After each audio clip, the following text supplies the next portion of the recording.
کمتری سه طلاق قسم بخوره زن طلاق میشه به شک شبهه. نه که اگر راست گفته باشه طلاق نمیشه. اما یا چی مسلم است که مردی که در هر کار به زن طلاق میخوره و یگید نیست. السلام علیکم دوستان عزیز. آیا شما برای گذشتن از سرحد دشواری میکشید؟ مهلت حجت‌هایتان به آخر رسیده است. پس من برای شما خدمت رسانی پیشنهاد میکنم. با ماشین های نو و زمانوی، با باوری و اعتماد کامل توسط رانندگان مرد و زن شما را از منزل استقامتیتان تا خط سرحد برده برای عبور مرز مساعدت می نمایند.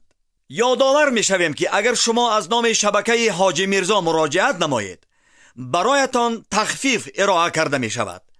رقم ها برای تماس: در وقت همخوابگی تیز تیار میکنید، زوجه خود رو راضی کردن نمیتوانید، مرحمت به شما کریم فرنگ رو پیشنهاد مینماییم. استحصال ایندیا بوده مهلت همخوابگی را تا 45 دقیقه دوام مینماید. به رقم های در زیر نوار بوده زنگ زنید و معلومات بیشتر رو به دست آورید. میخوره و خیگید نیست، جوان مردی ندارد.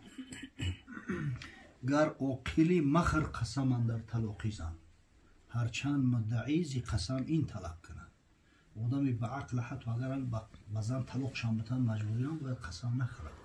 اوه قسم والله ای بالله ای تالله ای به خدا قسم بخور. نخود تو در کورت به زن قسم بخوری. یعنی خیلی نامردیه که در هر کار پای زنک بکشی به زن قسم بخوری. که از راستش ملامت خلق است از دروغ، بر تو طلاق گردد کابین طلب کنند. اگر راست هم که بگوی مردم ملامتت میکنند. ولی همین افغانو یک عجیب یک غرور اسلامی دارن، بخدا یک غرور جوان مردی دارن. همین مردی را که به زن قسم میخورد کو میگن این مردگو است. مردگو یعنی دیوس. دیوس نباشید طلاق زن چی قسم میخوری؟ گپی زن در دورای مردم چی میگه؟ از همین خاطر اصلا همین به زن طلاق خوردن که خودش نشانه بیخیردی و جاهلیه. اگر به شرطی که همه گپایی که گفت است قسم بس سه طلاق خورده است گپاش راست باشه، زن طلاق شدگی نیست. نه که اگر دروغ باشه، دروغ گفته باشه، سه طلاق شد دیگر جای گپ نیست. سه طلاق در مجلس واحد سه طلاق است. تو زمانی که او زن شوهر دیگر نکنه به این شوشته حلال نمیشه.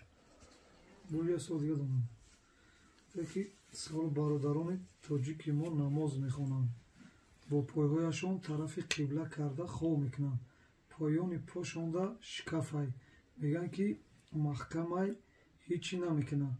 من میگم که کار فقط در وقت نماز میکنند تا که نمازخوان اذیت نشوه. نه میگن هیچی نمیکنند، پیش پا محکم باشه، در وقت خواب هیچی نمیکنند، طرف قبله هم باشه. در وقت خوب پشت طرف قبله روز میکنه. پشت شکاف میگه، پشت قبله میگه. اگر شکاف چش نمیگه، شکاف را قبله را میگه. اصلا در مسئله قبله را احترامش هیچ جوی شک و شبهه نیست.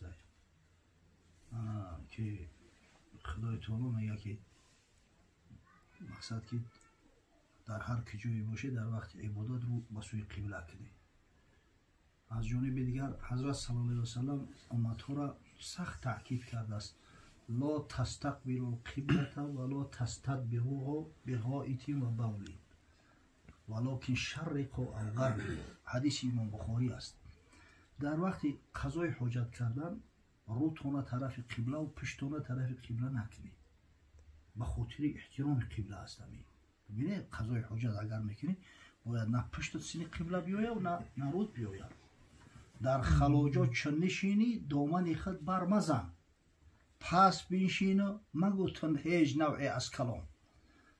برای قضای حاجت که ششتی بسیاری بعد نبردار لو دامن ازوراتا که یک کس ببینه اگر سطر عورت فرض یک شرمندگی ای، پس بشینه نه که گپ نزنده. وقتی قضای حاجت آدم گپ باید نزنه، مکروه ای.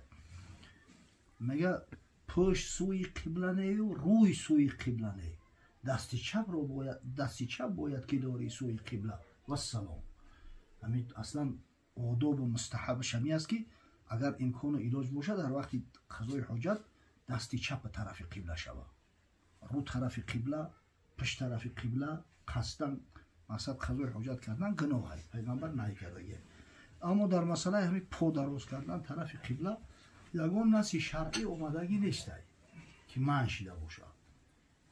اما از بس که قبله شعار دین اسلام است، احترام شعار دین اسلام برای ما و شما را واجب است.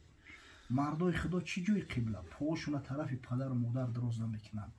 همه حضرت امام اعظم ابو حنیفه تو وقتی که استادش زنده بود، حماد ابن ابی سلیمان در کوفه زندگی میکرد، پاش طرف خونه استادش حتی دراز نمیکرد است، نه در شیشتن نه در خواب کردن. همه خیلی آداب داشتن که خدای تعالی در علمشون برکت دادین. بعد گذشتن 1000 سال حالی رم نامشون میگیرن، دل مردم گم میزنه، پیرو دارن، دینشون مقصد مذهب زنده های، نامشون زنده های، کتابهاشو در بین مردم رواج با فتواشو تو حاضر عمل میکنن. کاری خدا با این بی‌ادبی و بی‌تمیزیمون این سخنانو در زن و فرزندای خود دیگه اثر نمیکنه. اگر به شرطی که امکان و علاج باشه بهتر است که به خاطر احترام یا به قبله دراز نکنن. قبله به هر حال احترام. سین یک آدم کلان اگر پات دراز کنی هم دماغش میسوزه. قبله جانب عبادت است. نه که اگر خانه تنگ باشه شرایط امکان دیگر نباشه، مادام که به خاطر تحقیر توهین نه، بلکه اگه دیگه علاج دیگر نیست مردک باید استراحت کنه که همین خیلی حالت باشه، اگر انشالله رخصت هست. اگر به شرط امکان باشه دیگه از خوب کنن برخواست نمیکنه کنن، کراهیت داره، خوب نیست. همین ایری آداب اسلامی نیست.